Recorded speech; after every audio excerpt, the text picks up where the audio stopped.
the zoo and you go to the cheetah area and and it's just empty, nothing. Monkeys only. It's when a union that is not allowed to strike strikes anyway, usually by not saying, hey, we're on strike, more like just not Everyone showing up calls to in work. sick. Yeah, there's lots of ways to have solidarity, but what's going on here is remarkable. You got enough substitute teachers for the whole school? They have not only have they called for a complete general strike for one day tomorrow as a starting point, but schools are closing, museums are closing. A lot of businesses that have nothing to do with these unions in Minneapolis are shutting down as part of this. Kids are pledging to walk out of school. It's a pretty big deal. So I would say I got an email that said come protest tomorrow in the city, but the problem is it's 4:00 and it's fucking cold. It's like, why didn't you have it 6:00 in the summer? I would have been there early. Yeah, you don't always get to schedule the uprising against fascism. The summer madness, it will come soon.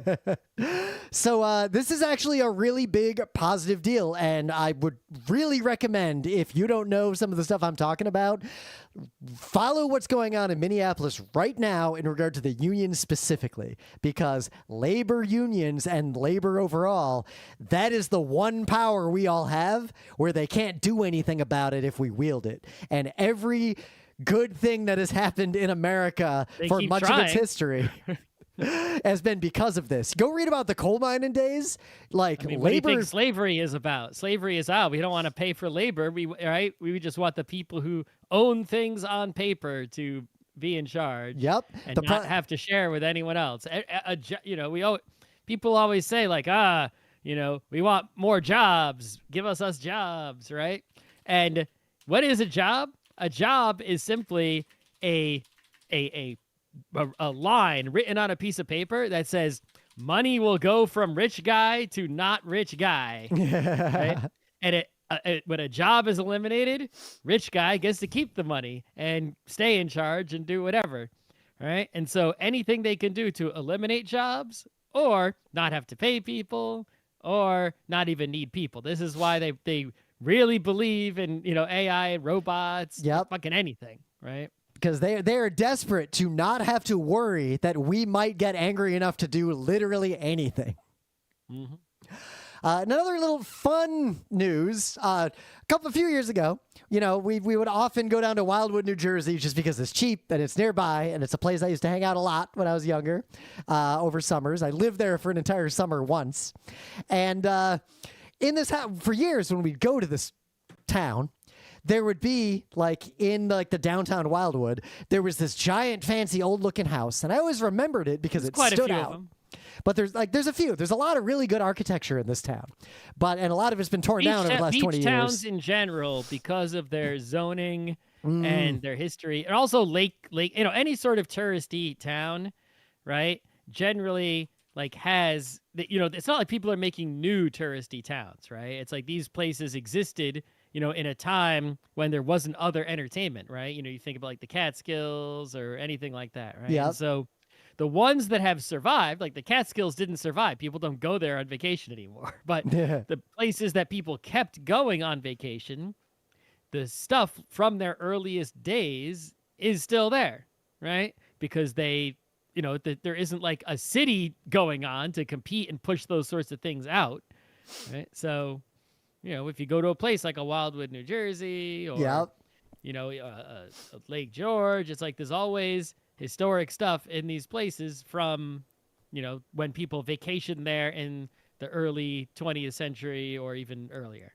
So, but this specific house stood out enough to where I had often remarked and thought, hey, it'd be can you rent it? What's the deal with this building?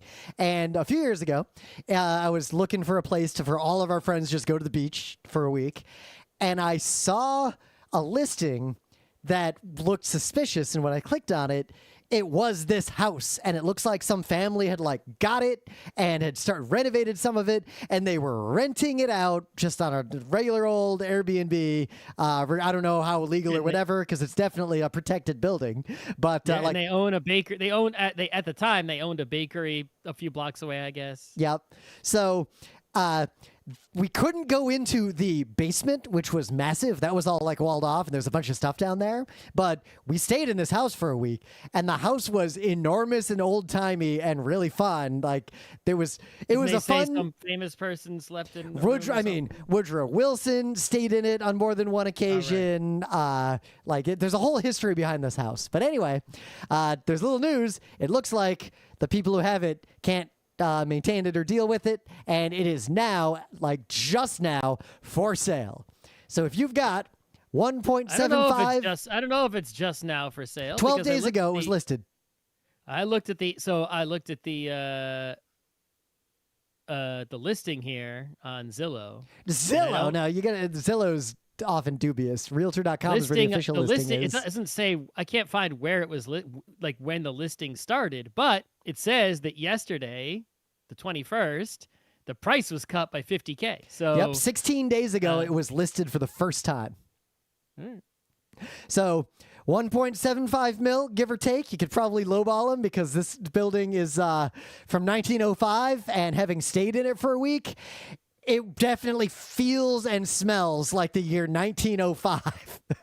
This says it was listed on November 18th last year for $2 million. But now it's down to 1.6. It must have been unlisted and relisted.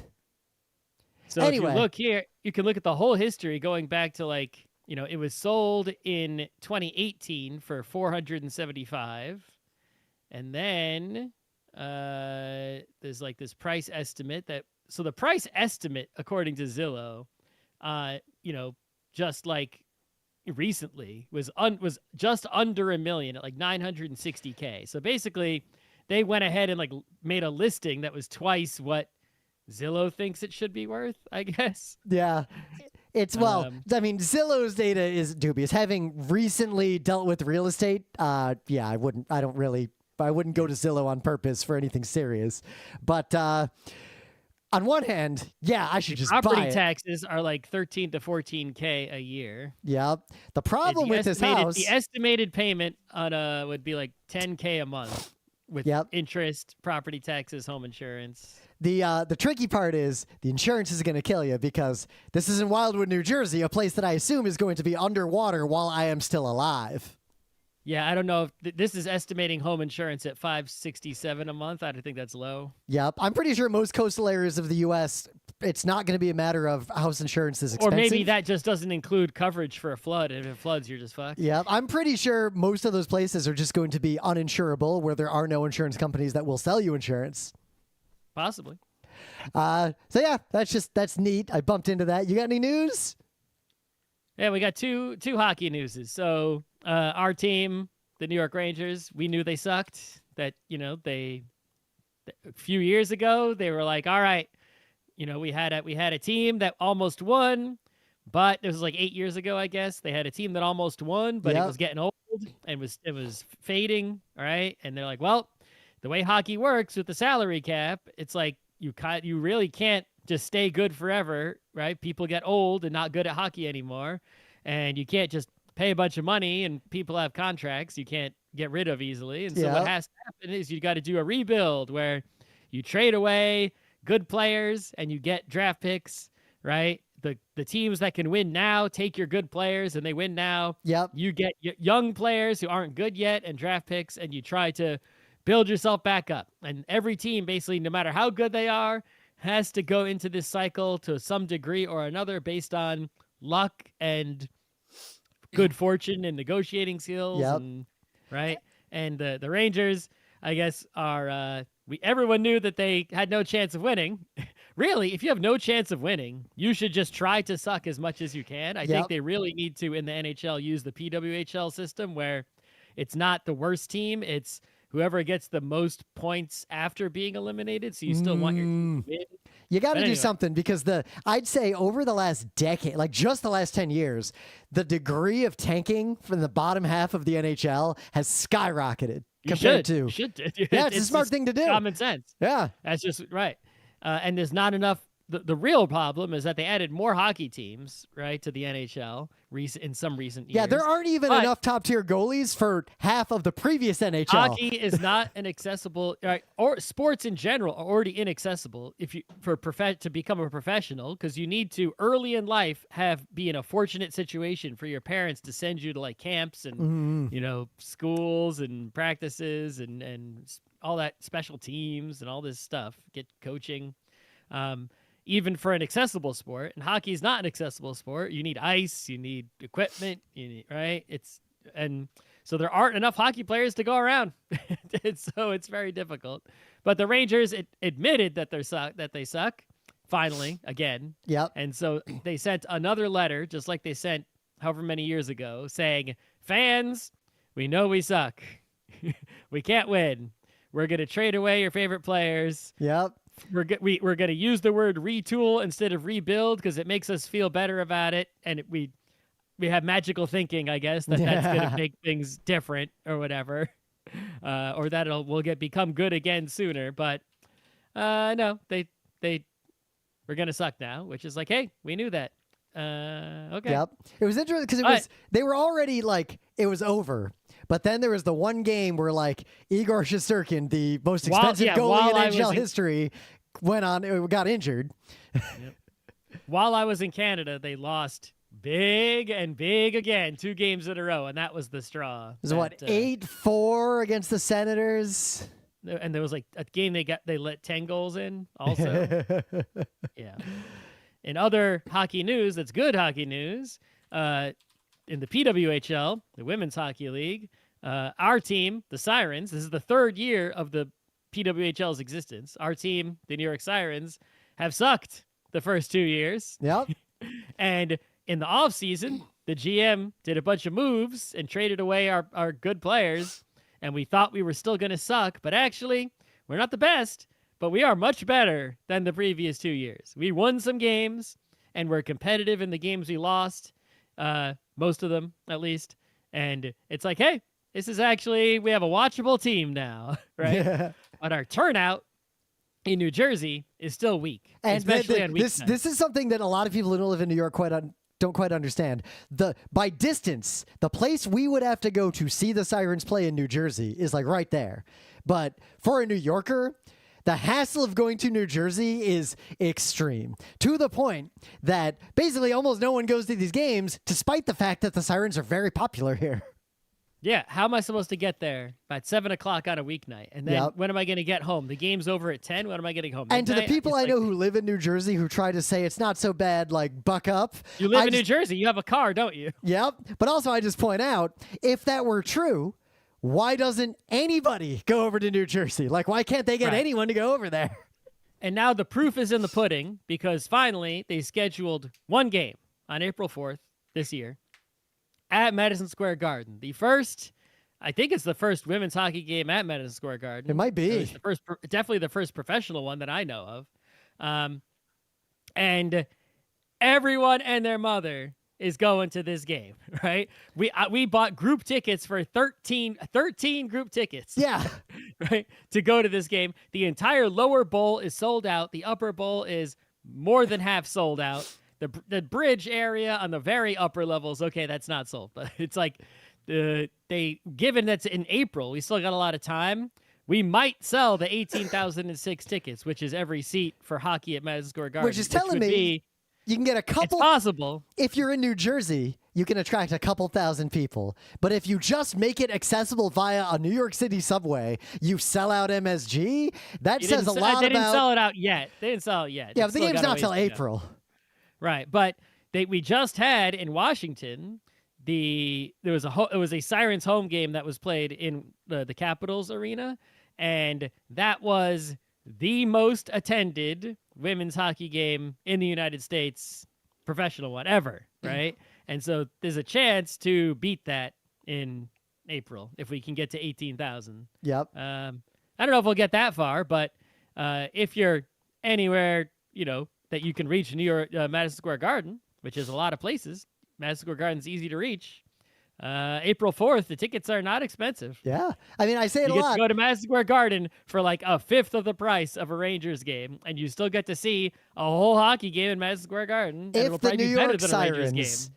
played an MSG, like if that was actually their home arena and they played I'd it, have I'm the not, season ticket. yeah, I would have. I have wouldn't just have like a half season. I would be one of those people who like has a very good full season ticket and goes to almost all the games. Well, because the price would be like $50 and not. Yeah.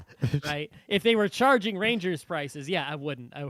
Yeah. And also because there's fewer games in a Siren season and fewer home games. Yeah. That are in the home arena. I would have to especially be with idly wealthy to go to every Rangers game at MSG. Sometimes we can't even get Even someone then, to I go to a wouldn't. half season that we got. Yeah. I do like our seats. At least they're not going to raise the prices on us, I hope. Well, the policy has always been that if the Rangers don't make the playoffs, which they won't, They that can't. they don't I raise mean, the prices.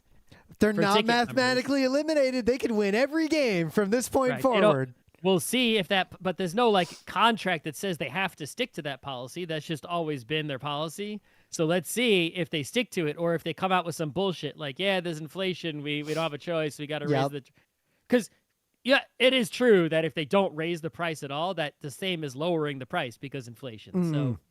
So there is some justification in raising it, but their policy has always been not to do so if they miss the playoffs, and they're missing it. There's no way. But anyway, things of the day. So my second favorite Wes Anderson movie is The Fantastic Mr. Fox. And this thing of the day is a video. It's old. I bumped into it. It is all the puppet tests when they were planning to make the movie and they were figuring out their pipeline for exactly how to make the puppets for all the stop motion. This is like all the exploration and testing and everything they did to design the puppets to then make the movie. And it is fascinating to watch some of this evolution. And I think the best bit is how they made the animation of a single falling leaf with stop motion. There's a lot going on here. It's like 4 minutes of just dense puppetry. So, in 2001, the game Super Smash Bros. Melee was released. And in that game, there's a lot of items, right? But the most common and boring item is just food. You pick it up and you get a little bit of health. I guess in Smash Brothers, your percent goes down a little bit. And there's a bunch of different foods in that game. There's like a dango and some curry, and there's like a egg plate and some onigiris and all these different foods you can get. And it's interesting because like in a game that's a bunch of 3D models of characters and whatnot, these foods are like these little 2D like JPEGs that are like photos of food, right? It's not like someone drew a food or 3D modeled a food. It's like a little flat single polygon that has just a JPEG texture slapped on it. If you rotate the camera, which you can do in Smash Brothers, you can see it's just flat. It's the simplest, right? But they put a photograph basically of food items on there. And I guess Sakurai carried this technique forward and reused it in Kirby's Air Ride in 2003, in Smash Brothers Brawl 2008, in Super Smash Brothers for Wii U and 3DS, Smash Ultimate, and in the newest Kirby Air Riders 2025, the technique of having flat JPEG food as an item in the game. He's just been using this technique over and over in the games he's directed. So this person got a website and they made a blog post called Food JPEGs in Super Smash Brothers and Kirby Air Riders, and they collected all the JPEGs and they made a little chart, and you can see how like the onigiri changed and which games had the onigiri and which games didn't have it and which games had the orange juice and which games had the pizza and which JPEGs they used. You can see like, the tempura was the same in those two games, but the watermelon has never been the same. They keep changing up the watermelon. Yeah. And you can also see how technologically, right, Kirby Air Rider for the new one is a Switch 2 game. They got more and pixels. You can see, there's so many more pixels on the food. It's like photorealistic food where it used to be like, like magazine kind of print quality, food. This is very much in line with pixel meat, especially since some of them are meat. There's, there's the steak. That's a meat. This hot dog, that's a meat. So the fried chicken. Yeah. It's meat. In Hamburgers. the meta moment, the GeekNights book club book was I Who Have Never Known Men. As soon as I get a chance to go to our local bookstore, I'm going to do a thing where I'm going to choose the 2 books for Scott's decision solely from the curated recommendations of Book Culture, a really cool bookstore that is really close to our apartment. Just a thing I'm going to do. The temperatures outside are about to get extreme, even for someone from Michigan. So we'll see at what point I venture to that bookstore, but it might be before next week or before the end of next week. Otherwise, let me check my email because I just got an email from PAX. PAX East. We will be performing our rage quitting panel. They wanted one of the old ones refreshed. Rage of the Quitter. Doing a rage quitting panel. We did the Rage of the Quitter in like 2012. We did. I thought we did.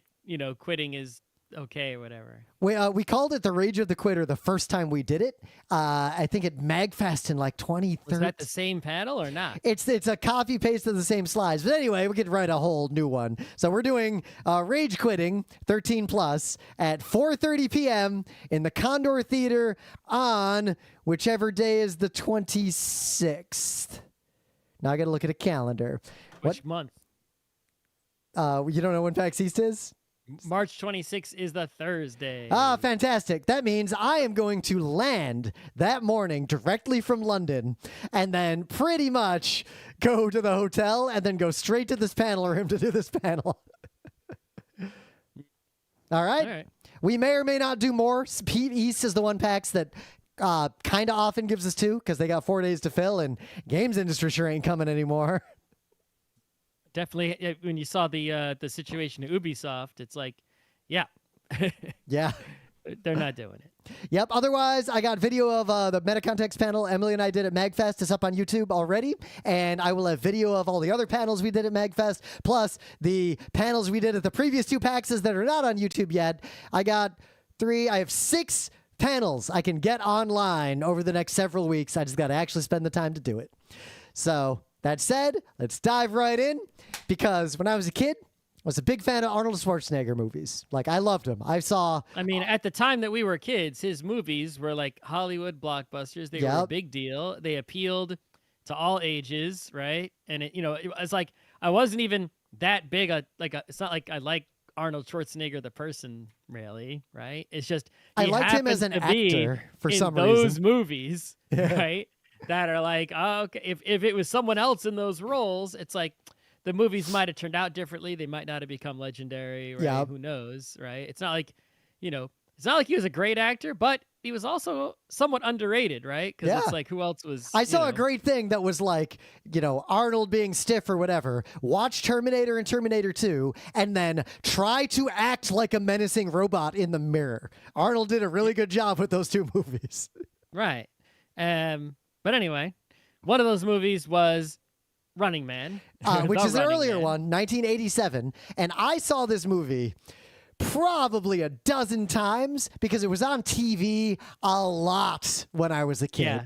I saw it. It was one of those movies. I think I saw the whole thing maybe once or twice on TV. I never saw the beginning bit where they break out of the... flipping through the channels when that was still a thing, and you would see a piece of Running Man, right? But you saw so many pieces so repeatedly. Right. But I saw it a bunch of times before I saw the opening bit where they break out of the prison. Like, I always would scroll into it, and it was already 10 minutes in, so... Exactly. All right, so before we talk about this movie, I want to talk about the other notable movies that came out of Hollywood, right? Not worldwide. Just, in 1987? In 1987. All right, let's hear them. All right. So, Monster Squad, that's a movie some people have a thing for. I don't remember that movie. You don't know that one? No. All right, Nightmare on Elm Street 3, which already over the shark. Beverly Hills Cop 2. I'm scrolling up the list, so the movies are going to get better, or at least more notable. That Masters of the Universe movie where He-Man... I saw that in the theater as a kid. Right. Yeah. Evil Dead 2. Hellraiser 1. The original one. 3 Men and a Baby, which I might be in. Wait, you're the ghost kid? No, we were at Shea Stadium. We were at Shea Stadium, and they said, we want the holes. There was a packed, right? And they're like, we want everyone to do the wave at the stadium because it's going to be in a movie and we're going to film it, right? We need you guys to do the wave a whole bunch. And we did the wave a whole bunch, and Shea Stadium was full, and pretty sure that's the movie. There's a Shea Stadium scene. I'll have to go back and verify. I think the listener is actually too young for this. If any of you know what I'm talking about, like, let me know. But Three Men and a Baby was famous for having a ghost kid in it. Everyone knows about that ghost. I don't think the young people understand how stupid people were in the 80s. That was the tail end of adults having lead poisoning. Like, anyway. I saw that movie in the theater as well. Let me just finish off this list of movies here, right? The Last Emperor, some people might know that one. Planes, Trains, and Automobiles, everyone knows that one. Oh, yeah. Right? RoboCop, same year. Right? Wow. Yeah, you're right. Dirty Dancing, same year. Right? The best movie of the year, The Untouchables, same year. Lethal Weapon 1, same year. The Lost Boys, same year. Spaceballs, Predator. So somehow Arnold made two movies that came out in the same year. Predator came out early in the year, and Running Man came out later in the year, I think. But every movie you mentioned just about is a movie I saw many times on TV, and every child I knew had seen these movies. Full Metal Jacket. Ooh. And Princess Bride, rest in peace. 1987 was actually a hell of a year for movies. This is why, right? This is why, even though I went to the movies like more in 2025 than any other year, it's like they're not making movies in the quantity and quality that they used to in the old days. Let's see, what movies came out? So many legendary all-time greats in one year. You're lucky these days to get like 5. Right? You look at Oscar nominations just came out. You look at like Best Picture. They got like the fucking like F1 movie in there or some shit like garbage, right? Because there weren't enough good movies. Imagine trying to pick like, picture, best. I don't know if you know what won Best Picture in 1987, but you're gonna choose between like, Lost Boys, Full Metal Jacket. Right? Let's see, 2025. Like, we got Jay Kelly, Splitsville, The Kiss of Spider-Woman. I haven't seen really any of these. Sorry, baby. Anyway, so The Running Man was one of those movies and is an adaptation of our most recent book club selection by Stephen King. And it was a Hollywood Arnold Schwarzenegger adaptation that diverged significantly from the material in the book. The core story, right? The main idea is the same, that in a dystopian society, people desperate for money might subject themselves to some kind of game, right, in which they will risk death to make money, a la Most Dangerous Game or Mr. Beast, days, whatever Mr. Squid Beast Game. is doing. Yeah, exactly. But in every other sense, the plot of the Running Man movie for 1987 doesn't match the book very much at all. But the thing that struck me, because I've seen this movie a bunch of times, but then I didn't see it for like 20, 25, maybe 30 years. I think the last time I saw it must have been the previous millennium. The last time I saw it, I was definitely still in high school, where there was a TV that we owned that was that I could see cable on. But having watched it again, it is not a good movie. The pacing is bad. Basically the only things that are good about this movie are, one, Richard Dawson is absolutely perfect as the host of the Running Man show. Like, you could not have picked a better human being to be that role in this movie. The problem is he makes everyone else around him look like garbage because nobody else can act in this movie. The delivery of lines is like so painful. It's obviously mostly ADR'd. Like, I could not get out of my head of how like poorly shot and poorly paced this movie was, because I only remembered the bits that I would stop and watch on TV, and I didn't remember all the scenes that linked them together that were terrible. Yeah. This movie, seeing it again, really felt like a sort of professional wrestling advertisement. Oh, right? yeah. Well, it's John like Cena was in it. Like, no, John Cena wasn't in it. Jesse It's Ventura. Jesse the Body. Jesse the Body Yes. was in it. John Cena. How old was John Cena when this movie came out? Was he even a child? It's like, was he even born? My brain just did a strange substitution because Jesse Ventura was in other Arnold movies as well. Yeah, I'm looking up when John Cena was born. Yeah. John Cena. Okay, John Cena was born in 1977, so he was 10. He's older than us. Yeah. But he was 10 years old, so no, he was not in it. Yep. Jesse the Body was in it. But like there's this weird, the scene that stands out to me as the weirdest in the early movie when he breaks out and he busts into. Oh, Jim Brown, right? It's the football player. Jim Brown is in it, right? Is he? I have the Wikipedia up. I don't have the whole cast list up. No, Jim Brown is in it, the football player. He was the football player, and he became an actor, similar to OJ, only not OJ. Erlath von Lith as Dynamo was also an amateur wrestler. Okay. But yeah, it's like, it's sort of the whole thing, right? The game itself plays out sort of like, a pro wrestling storyline, right? Where Arnold isn't a pro wrestler, but he's a bodybuilder and an actor, so it's really close to being a pro wrestler. But every problem is solved by flexing big muscles and doing big muscle man things. Exactly. It's instead of, right, this being on the run, like in the original story around the world, they're like in this enclosed arena space, right, that they have to navigate and get to the end of like a video game. And along the way, they are challenged by different enemies, right? Different who bosses. all have a deal. Like, I'm the guy with electricity. It's like fucking Mega Man with their robot masters, only they're all pro wrestling instead. Right? And then you get to the end, and and Jesse the Body's like retired, but he's there anyway. And that's how it plays out. But like as the basically scene, just sort of a promotion rather than a serious. He busts tale. into the female lead's apartment, and like there's a whole scene where he's going to kidnap her, and that's how he's going to escape. But to intimidate her, he ties her to a weightlifting rack because she is also jacked in this movie. Yep. And then to threaten her, he basically bench presses the rack with her on it, and like that's the scene. It's so awkward and weird, and it sets the tone for the rest of the movie. And I did not remember. I basically didn't remember anything that happens in this movie until they got into the arena. Yeah. Also, I'm pretty sure isn't that like the only woman in the movie, or is there? I think there's also one of the broadcasting evil people is a woman who has like barely any lines.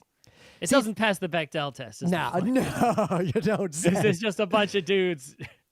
Right. But like you hit the nail on the head. The fact like this, it's such a muscle man movie, whereas all the other Arnold movies were movies about other things with other ways to solve problems, and Arnold is usually solving things with guns. But here, guns barely factor. It's just muscle man stuff.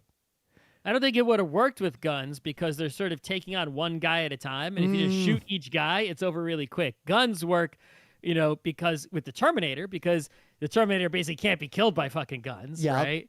Or guns work with Predator. The thing they're dealing with is too dangerous for guns.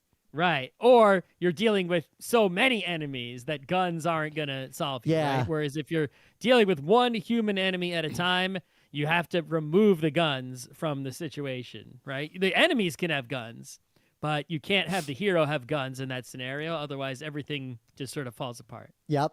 Like if you think about Die Hard, it's like Die Hard has guns, right? But yeah, there's a whole bunch of terrorists in one.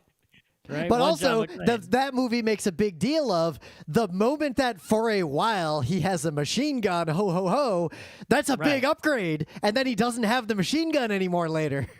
Yeah, if he just had guns the whole time, right, it would have been quite different. Yep. But the movie, like, it is hard. If you haven't seen this movie or haven't seen it in a long time, the degree to which it is poorly and unevenly paced, like, really stands out. This movie was way too long and edited very badly. One thing that's sort of good and bad about the movie is the sort of the sets and the costumes and the different things that they've constructed, like the slide that they have to go down, and the they felt like they were on a game show. It felt like something you'd see in like Legend of the Hidden Temple for adults. Right. And so that's all that stuff, like Dynamo's suit and his vehicle, right? All that stuff on the one hand was sort of cool and impressive that someone made all that stuff. Like if you saw it like in a museum, you'd be like, ooh, cool. But on the other hand, was chintzy even for the day, right? You got it. I just talked about the other movies that came out at the same time in the same year. It's like Predator, that movie came out earlier in the same year and was doing the invisible Predator shit, right? And the effects are way better. So, the budget, or it just wasn't, they did good with what they had, right? And it had its own, there is some merit to all that set dressing, but not up to par for the time period. Yeah, but it's weird because it gives us that feel where it does feel more like a wrestling thing or like a game show than a real movie, which on one hand could be very clever because it's a movie about a game show and you're the viewer watching the game show on the movie screen like it's a television show. But I don't think that was intentional. If it was, cool, but like it weirdly didn't work. They took the book was had some depth to it, right?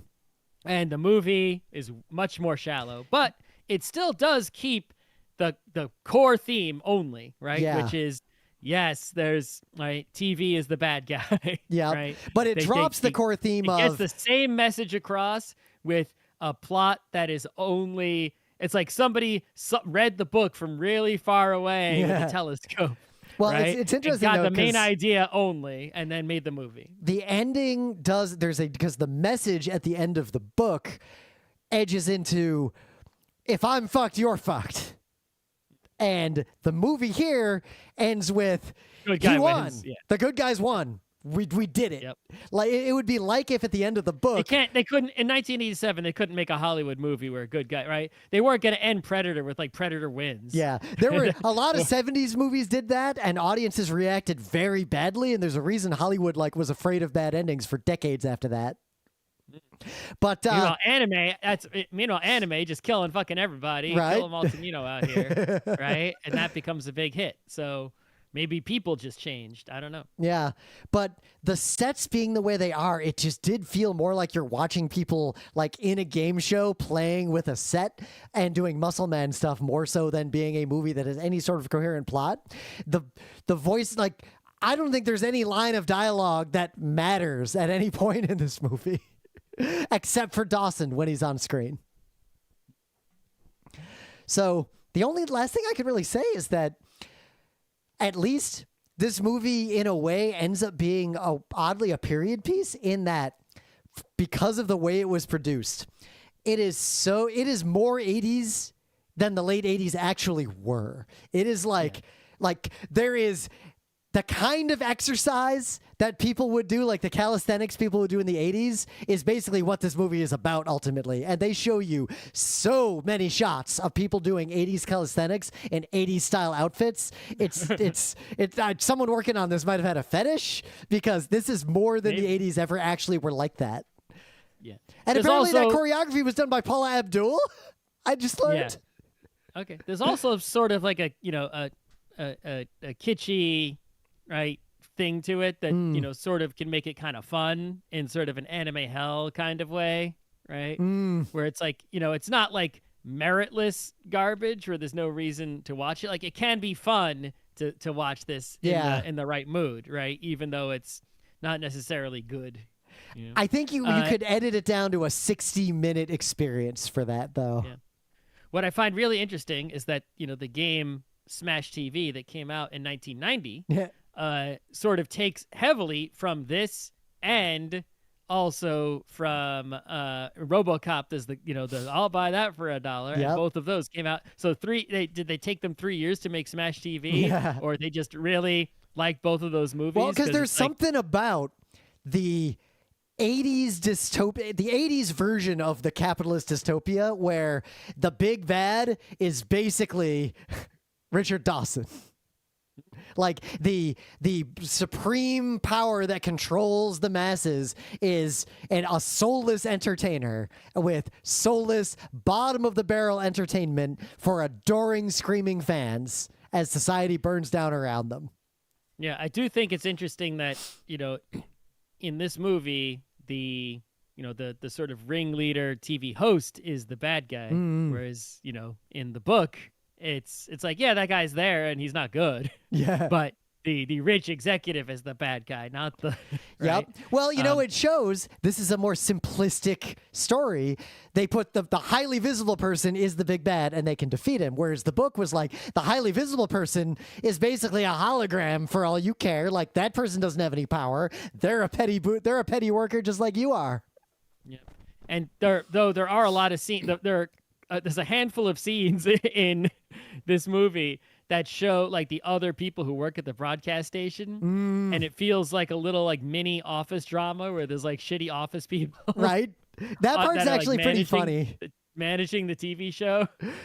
Yep, especially because all of that happens in the orbit of Dawson just kind of being himself. Like he just acts like this absolute prick of a game show host. And it almost feel like there's two things, like it almost feels like two separate movies, right? There's like this sort of pro wrestling, silly action video game kind of thing, game show happening. Right. And then there's like a sitcom and at the office happening, at the TV station. I bet you could actually, workers. Now I'm thinking, you could probably cut together just the backroom stuff and make a movie that made sense.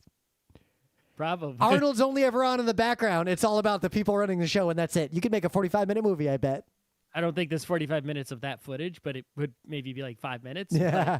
Well, what you would do is you would intersperse it with shots from the rest of it that are relevant, but kind of like make it in the background, like put it like it's on the TV. Anyway. You're gonna make the Wicked of the Running Man, the Wicked Running Man. Part of me wants to, but part of me already lost interest in this idea. Yeah. So should you see The Running Man? I mean, I don't know. If your life is really short, you got better ways to spend 90 minutes, but it does have some cultural significance and whatnot. I would watch a bunch of select scenes from it, but I wouldn't watch it as a movie unless you are very interested in the Arnold Schwarzenegger like collected filmography, or if you are studying 80s cinema.